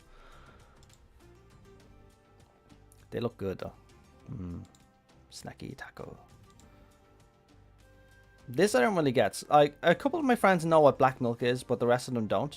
But I think the only thing that really stands out to me is the shirt. But if it's a brand like this, I honestly don't think I've ever heard of it, and I think the brand is going to end up being expensive, so I don't think I'm going to buy it. I think they showed... Oh, this is the part of the stream I never saw. They showed off the... Oh, we got a jacket as well. That's kind of cool. I could see him rocking that around an event, to be honest. I didn't see that here, though.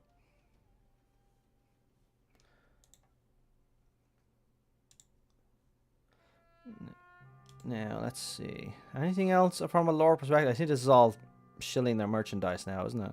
Yeah, and they're done. So that's pretty much it from a lore perspective of everything we know. But I will quickly just touch back on the main story now, just before we do anything else. So, touching back on our mysterious Mr. I still am thinking this is the legitimate Queen Sveen.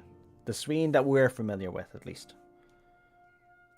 And we have our member Preservation here with the thing in his neck for God knows what. I'm still of the opinion that he's controlling Robot Sveen that's walking around Solution 9 at the moment. I'm assuming it's a he as well. I can't really tell from the pictures. It could be male or female. I can't really tell. But I'm fairly positive it's a member of Preservation, which is why we're going to Underkeep in the first place. And on that again, I'm still super excited that I was right about this all along. Because I was saying it, if you look back on my streams from months ago, streams from right after FF14 Dawn Trail came out, I was saying that we're going to be going here and this place is going to be the next place and it's going to be Preservation's base of operations. And it looks like it ended up being everything I was saying it was going to be. Preservation's base of operations at the base of Everkeep. And you have the entirety of Everkeep built around it. So I'm glad it survived. I'm really happy he survived, and I'm glad we get to explore Castle Alexandria. But to be honest, I'm just as happy to see General Beatrix. Where is she? Yeah, there she is. It's like, I'm gonna repeat myself again, but the second I saw General Beatrix, and as soon as I realized it was General Beatrix, I was so happy. I know this fight, this trial is gonna be good. I can feel it in my bones that this trial is gonna be really, really good. And I hope she keeps to her character and she drops us to 1 HP all the time. It doesn't look like an Echo flashback to me. No, this is the new trial. Or if you're talking about Alexandria being a flashback, I don't think so. It does look like how it ended up being when Everkeep was built around it. Don't forget, they were rushing to try and build Everkeep in the first place. And trying to get it erected before the castle was destroyed. So, as far as I can see with the story, so lightning was running out of control on the 9th, which is why they built their dome out of Electrope. But eventually the dome would be breached and it couldn't keep out the lightning anymore, which is why people started fleeing into the castle. And it's also why they started building Everkeep while the dome was still kind of holding. Or they patched up the dome.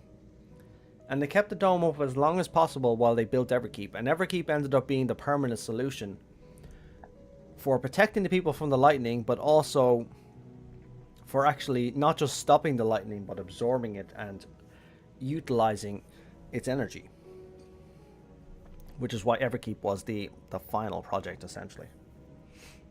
And that's why everybody's living in it and being happy. But essentially, yeah, that's it. From a lore perspective, I've pretty much broken down the entirety of the live ladder. Though it really wasn't that much. They mainly showed us stills and screenshots. But yeah, the fact that we saw one of the buildings that looks like the Wanderer's Palace is really cool. Even though this looks to be the Wanderer's Palace, though, FYI, we don't explore this. I think the Wanderer's Palace that we end up exploring is actually under the lake. So this is the top, but the Wanderer's Palace is actually under here. Oh, you're talking about Preservation Boy. That's a great name, by the way, Preservation Boy. That's what I'm gonna call him that from now on. I'm gonna call him Preservation Boy. Let me go back there for a second. I suppose it could be yeah, it could be. Do you know what it could be? We get to the end of Underkeep, and then we receive an Echo Vision showing this. This could possibly be a couple of things. So, actually, now that you're mentioning it, I first theorized that he or she or whoever this is using this control panel to control Evil Sphene walking around Solution 9.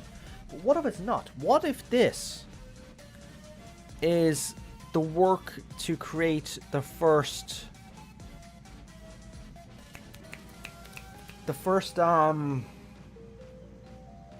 to extract this person's soul and memories and back them up? Because remember, Sphene was, well, she wasn't the first one, but it's entirely possible that the Echo Vision we're receiving when we're in Underkeep is showing us the first completion of that process, and Otis was the first test subject. So this is possibly Otis actually getting his soul extracted from his body and placed inside that metal frame. This could be, now that you're looking at it, this could actually be the core that contains his contains his soul and his memories within the metal body. And his body was nothing special. It was a standard soldier, which we saw around the dungeon of Alexandria. So that's actually, you may be right, Max. That actually might be what this is. So it's an Echo Vision, and I think what it's depicting is the first time a soul was actually backed up. Were they this much advanced back then? I think they were. They were pretty advanced in Electro back at this point. It wasn't that long ago, to be honest. But they did have this level of technology, because don't forget, the terminals were already built. Well, they built the terminals not long after this in order to allow people to exist, live on, even after their bodies were gone. So yeah, I think they did have this level of technology. this level of technology has been around for a while. They tended, I think they stagnated after this point. So after this point, the technology pretty much stayed as the status quo. Didn't really evolve after that. And it looks pretty much the same as it does in the modern day. But yeah, now that I look at it, I think this is them working on Otis. Or it's possible that it might have something to do with Sphene. Maybe the preservation of Sphene's soul and memory isn't as straightforward as we thought. We know how it works in the modern day, but it's possible that even after they used Otis as the first test subject, Sphene is a different kind of backup that she's constantly loaded again and again. So it's possible her backup was different. It was still in the early stages.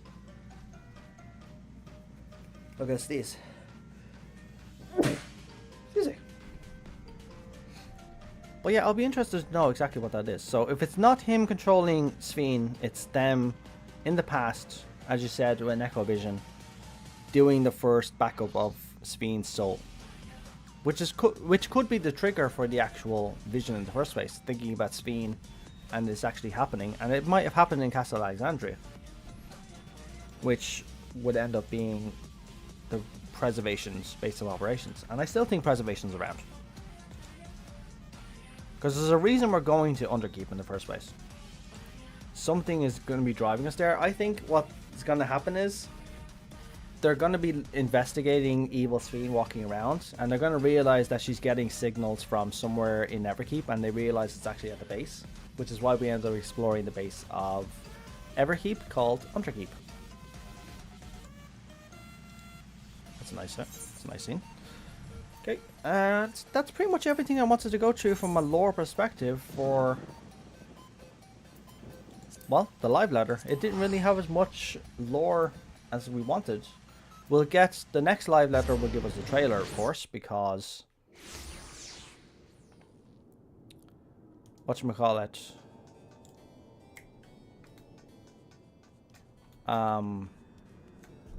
what was I gonna say? Here, I lost my train of thought. I completely lost my train of thought. Sorry. Yeah, the next live letter is going to be very soon. It's probably in the next few weeks. I'd say closer, probably at the beginning of March, they'll give us the live letter, and then a couple of weeks later, or like 3 weeks later, they'll give us the patch. So I'm looking forward to that, and I think I'll do another stream to break it down from a lore perspective, particularly the trailer. And I think it will corroborate a lot of the stuff that we've actually gone into here, and I hope it gives us more information on Nim. But we'll get that soon enough as well. I'm assuming it's going to be in 7.2, but I'm not really sure. It might be 7.21 or 2.2.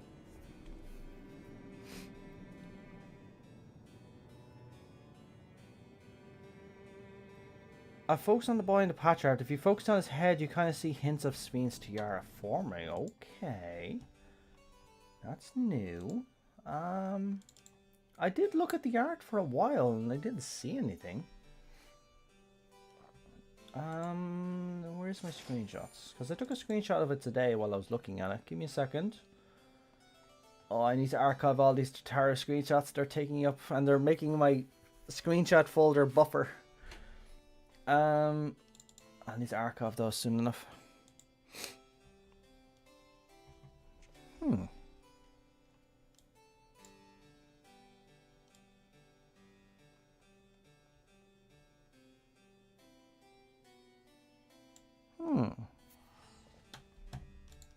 What do we think?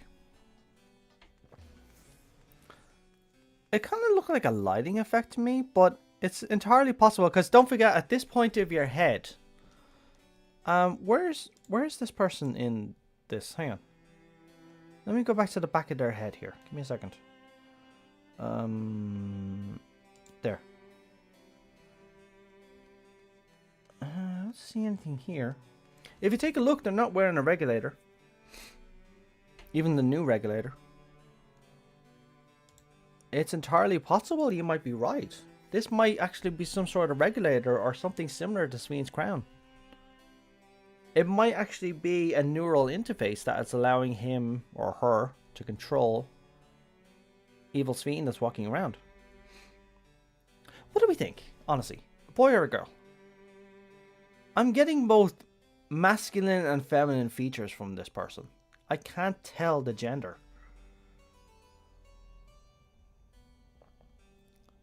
I mean, they remind me a lot of Zero in some ways, you know that? I just can't tell the gender. I don't know what this is either. This is curious to me as well. I'm not really sure what this is. It's entirely possible this person is actually a lot older than we think. But you might be right about this. Like, there's a lot of light here. And this might look like an anime effect, but I think it's too apparent like that. So it might just be a lighting effect, but it might actually also be something similar to the tiara that might act as a regulator, but not a typical regulator. On life support. Do you know what? That's actually pretty... That's pretty smart as well. It might be etheric in nature as well. Maybe it's supplying them with aether. You never know.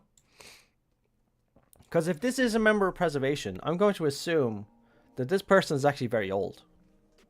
They look young, but I'd say they're very old. So the moment they're cut off from whatever's keeping them alive, they're going to deal with Dorian Gray. And by that, I mean, if Dorian Gray looks at his picture, for example, his portrait will get younger again and he'll turn to dust. He'll instantly age like 1,000 years in like 10 seconds. I think that's what this person is. If they go off whatever life support is sustaining them, they're going to turn to dust.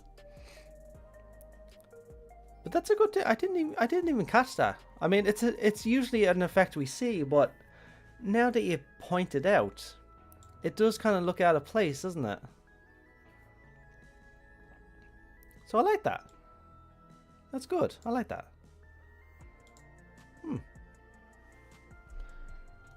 Right. Anything else that we need to go through then?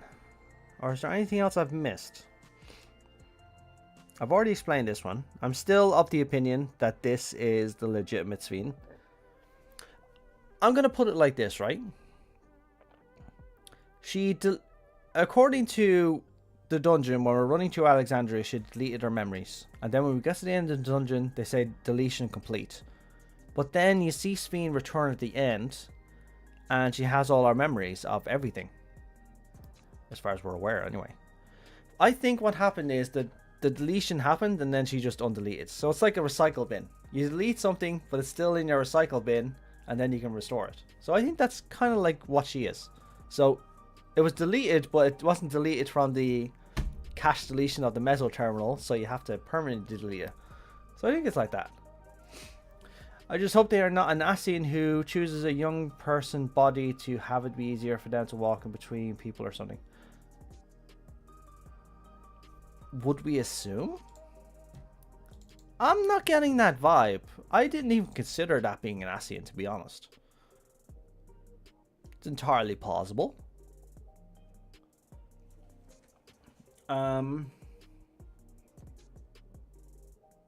But don't forget, it would have to be an existing... It'd have to be an existing Unsundered. Oh, sorry, no, it has to be an existing lesser Ascian. And the creation of Ascians is no longer possible. So, what's the full process again? So, the full process of them recreating their brethren is the Unsundered created these crystals. They created these crystals after the fact. So they weren't created during the first final days or while Zodiac was around. They were created after the fact. These crystals were created based on all the memories that the three Unsundered still had about their brethren. And they embedded those memories into these crystals. And they created one for all of the missing Convocation members. And Emet-Selch, of course, created one for Azem, even though they weren't going to bring Azem back. Now, recycle bins, totally a raccoon. But yeah, as the Ascians go, so you'd need somebody to be able to pluck out one of these sundered Ascian souls who are walking around similar to Amon, and then use the crystal to embed the memories of that person within them, and then their personality kind of builds and takes over, and they become a pseudo version of the former Convocation member.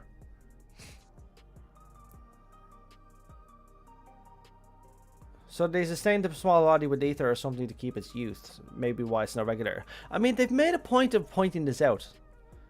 Like, it's just literally right there, sticking out like a sore thumb.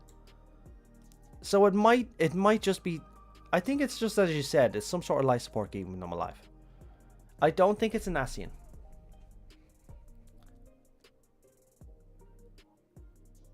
I don't think so. If it is, I'll be very surprised, but I don't think so. I was kind of a proponent of the Ascian theory for Sween, but I don't think so. It's still entirely possible there's an Ascian working in the background and this person is just part of preservation, has nothing to do with it, but an Ascian is using them. So it's entirely possible in that regard, but I'm still going to say no to that. I don't think they're going to introduce a lesser Ascian for us to deal with because, to be perfectly honest, the lesser Ascians are fairly weak on their own. We're capable of fighting the Unsundered on equal footing, or 1 versus 8 at least. But the lesser Ascians are easily dealt with. I mean, Gaius Balsar is able to take one down solo. So they're not really that strong. Don't forget, they're Sundered Souls who just have the memories of Ascians, and they have advanced magic. They can't wield creation magic. As far as I'm aware, the lesser Ascians that are recreations of the Convocation members, they don't really have a full control of creation magics, which is why Fandaniel had to go to a lot of elaborate means to create a lot of the things that he needs to do in order to bring about the second final days. He couldn't just snap his fingers and conjure it all out. You have to have a lot of etheric power and a strong soul to wield creation magics. Although technically his soul will be 7 times, or no, 6. His soul will be 4 or 5 times joined, depending on the number. No, his soul will be at least 3 or 4 densities times the density because of the rejoinings beforehand, or 3, rather 3. I still don't think that's enough to wield creation magics, even if you have the knowledge of it. Although, that's probably a subject for another video. It's actually touching upon the video I'm doing at the moment, so I'm not even going to talk about that. But yeah, I think that's pretty much everything we wanted to go through. So, not really anything else we need to go through. So, I'm happy to actually leave everything there as it went. The reason why I'm sticking personally to Ascians being somewhere in this story is because there was always an Ascian overseeing the Shard's progress, at least one. I remember they worked in duos. Well, there usually is one wandering around keeping an eye on the source, but with the Unsundered gone, the mission is essentially done. It's entirely possible that with the Unsundered now gone, they can't actually traverse the rift as they used to anymore. They probably need multiple people to help. They need multiple Ascians active at a single time in order to be able to traverse the rift, because as I understand Ascian travel through the rift, it's not like they're just teleporting themselves from one planet to the other. They can't do that. They don't have the ability to do that. What they're doing is casting off their mortal body and throwing their soul into the rift. And then they're occupying a physical body at the new location. Exactly how Emmett Selk did it, I'm not really sure, but he was an Unsundered, so it's entirely possible he was able to teleport a copy. And there was a lot of copies of the Emperor Solus's body, don't forget. So it's entirely possible he took one of them, sent this to the First, or brought it to the First himself, or worked out some way of getting it there, and then just inhabited it after the fact. But I don't think the Unsundered Ascians have the ability to inhabit a different body after being thrown into the rift. I don't even think they have the ability to throw themselves into the rift. They have the ability to teleport, but that's all they can do. So they'll teleport around Aetheris, but throwing themselves into the rift, I don't think they have the ability to do. I think they need an Unsundered's help in order to do that. But yeah, I'd like to see an Ascian again. I'd like to see an Ascian on more friendly terms, but I don't know if we're ever going to get that. It would be cool.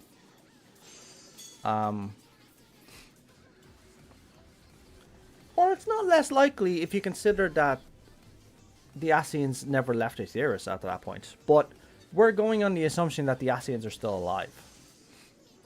I mean, we know Fandaniel started doing his own things without the Unsundered being gone.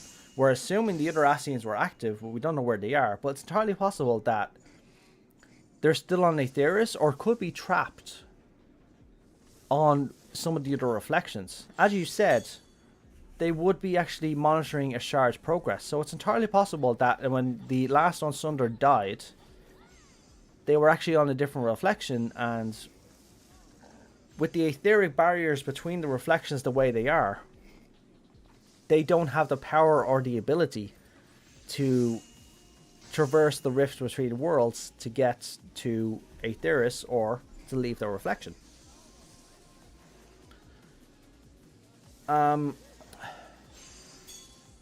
The one place they could be is a place they can teleport to. Actually, no. Do you know what I think about it, actually now? Now that I think about it. There is one place they can teleport. They have the ability to open a rift to teleport to their base of operations, which is located in the rift itself. And that's where you see the Statue of Zodiac, and it's usually where they had their meetings in A Realm Reborn. And we actually fought there in A Realm Reborn as well. The Chrysalis, I think it's called. So they had the ability to open the portal to go there. But I don't think that allowed them to then teleport onto Aetheris because of the etheric barrier. So, I won't go too far into this because I'm going to be doing a video about this soon. But all the... like the source and the reflections all have an etheric barrier around themselves. That prevents travel between them, of course. But it also prevents them from rejoining. But I'm not going to go too far into that. But that also fully prevents them from actually just flicking their fingers and just traveling from one shard to the other, for example. It would be cool. I think an Ascian's going to show up one day. Oh, so no more communications between the Sunder, and with the time flow, probably no communications for 100 years for them. Entirely possible, depending on the shard that they're on. And there is a theory regarding etheric travel as well. So let me tell you the theory. There's two primary theories regarding how the source and the reflections interact. I'll probably bring up a picture. Hang on. So there's two prevailing theories. Yeah, let me open this image in a new tab. There we go. So there's two primary theories as to the nature of source and reflection. So in this image here, you can see this is Aetheris, aka the source, and these are the 13 reflections, and you can see the 13th here and the first here. So there's two theories regarding how these source and reflections interact. Now each of these shards has an etheric barrier around it that prevents them from rejoining together. So Hydaelyn sundered the world into these shards, but each shard got its own etheric barrier, like an atmosphere around them, that prevents them from rejoining again. This is the reason that the 13th fell to darkness. They tried to rejoin it to the source without instigating a calamity, and the darkness of the 13th had nowhere to go, so it literally stayed here and caused the 13th to fall to darkness. The darkness had nowhere to go, so it just consumed the shard. Now, the two prevalent theories are that source and reflections are in a position similar to this, in that you have the source here, and then far away from us in space is the first, and then further away is the second, and the third, and the fourth, and so on, in kind of a ring pattern. The issue with this is we don't see anything that looks like this in the night sky. Well, it's entirely possible they're just hiding it from us. And by they, I mean the developers. The second theory is that source and reflections are actually occupying the same space, but are dimensionally separated. So this barrier that's around each shard is actually a dimensional gap. So they're actually occupying different dimensions. This could also explain why we can't see them. They're actually in a different dimension. So they're in their own little pocket dimensions while they're also inside the primary universe itself. Now, we saw no sign of this when we left Aetheris, although it's entirely possible that we just flew through it. I don't know exactly how these things work. But that's theory number 1. And then theory number 2 is that they actually occupy the same space, but they're all dimensionally separated. So if I borrow the theory of a multiverse from either DC or Marvel, they're occupying the same space, but they're like vibrating at different frequencies, I think it is. And then they're actually there, but they can't see each other. They can't interact with each other. So that's the 2 theories. Although, the evidence that's shown to us in-game, and by in-game, if you go to the collections and you go to the codex, if you go to the 7th Realm of Calamity here, no, sorry, it's not the Calamity, it's is it the 8th Realm of Calamity? No, that's not it either. The reflections there, sorry. So, curiously, while the reflections are displaced from each other, the boundaries between them are not uniform. Certain worlds, such as the 1st and 13th, are more readily accessible from the source, while others are not. One theory posits that the worlds exist within pockets of reality that are arranged in a pattern not unlike the numbers of a clock face, and that it is easier to travel to an adjacent reflection. Now, this entry has had many of us assuming that this is actually how the planets look, but they're all dimensionally separate. But the further you get away from one shard to the other, the harder it is to travel between them. So the source and the first are literally up against each other, or close enough to each other, that travel between them is probably not so hard. And travel to the 13th is not so hard either. And these are the 2 reflections that we have traveled to in the entirety of the FF14 story. We travel to the 13th first in A Realm Reborn, and we travel to the first in Shadowbringers. However, you can't like go to the 9th, for example, which is the 13, 12, 11, 10, 9th. So this is the 9th over here, which is the reflection Alexandria is from. Traveling from this shard to this one, assuming that the planets are laid out like this, is much harder than traveling to one adjacent shard. So it's highly likely that it's impossible to travel this distance between these shards. You might have to jump to this shard, then this one, then this one, then this one. But most of these planets are already gone. So jumping between shard to shard is not going to work. It's almost like they're all beside each other, stacked against each other. In order to get to one, you have to pass through the other. But that's the prevalent theory of how reflection travel works and how the reflections are actually laid out. The premise is they're laid out like this because they've been shown like this in game. They've been described like this in official lore, and it's shown to us in like the Crystal Tower when Grahatia shows us a map of the reflections. But it's not confirmed. So, yeah, there it is. Now, it's entirely possible that there's Ascians still on the remaining reflections, but we don't know that for certain. But think about this for a second. Think about this. So the 9th reflection, which is where Alexandria was from, was suffering the... We're just going to say it. It's suffering a calamity of lightning. Lightning is literally everywhere. So the mortal populations, or the populations of people on the 9th, are clustered in particular locations for safety from the Levin. They don't want to get killed, so they all cluster in particular locations. Like the majority or most of the population of the 9th reflection are in Everkeep. Now, let's assume for a second that there was an Ascian active and he was on the 9th. It's highly likely he would have taken refuge in Everkeep along with everybody else and just blended in. And then, when the dimensional merging happened that caused Everkeep and the lands around it to be merged with the source, the Ascian went along for the ride. So think about that for a second. So there may have been an Ascian active, he was there, and then they ended up on the source because of what happened. So it's entirely possible that there is an Ascian active, as Max said, and was on the 9th, but now is on the source and is working behind the shadows, quite possibly just to rebuild their power base or to get revenge. It could be one or the other.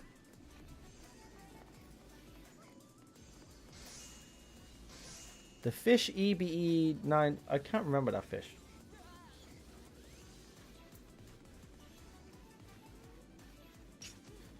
I'll have to look that up, Max, now, to be honest. But yeah, both theories are perfectly valid in my opinion. I still have the second theory that they're actually occupying the same space, but dimensionally separate. It would explain how they're able to merge much easier, because if they're actually in the same space, if one flows into the other, it's literally an instantaneous joining together. But we still haven't got a full explanation about how rejoinings work, and it's actually a video I'm working on at the moment about how reflections work and how rejoinings work. So look forward to that. I'm still scripting that at the moment, so I'll hopefully be able to fully explain that by the time I finish the script. But anyway, I think that's pretty much everything, because there's nothing else we need to break down. So I think I'm going to call the stream here. Unless there's any other questions that anybody wants to posit, I think we've pretty much answered everything. And we're going to have to wait until Live Letter Part 2, which I assume is going to be the beginning of March. Considering the patch comes out, I'm assuming the patch, it says late 2025, right? So I'm assuming it's on the 25th, which I'm hoping it's the 25th, primarily because I'll be able to play for 2 days, and then on the 27th I'm traveling to London for Distant Worlds. So I'm hoping it's there, so I can play properly, record everything, get all the dialogue in place, have a think about everything, but also so I can book another day off. Possibly, I think I can book another day off, I'm not really sure. But anyway, I'm going to finish the stream there, so thank you everyone for showing up, and yeah, have a good one, enjoy the rest of your week, and I'll hopefully probably do another stream soon, but as I said, I want to get my next video done within the next week or two before I travel to London for the Pokemon Internationals. So, yeah. Anyway, enjoy, have a good night, have a good one.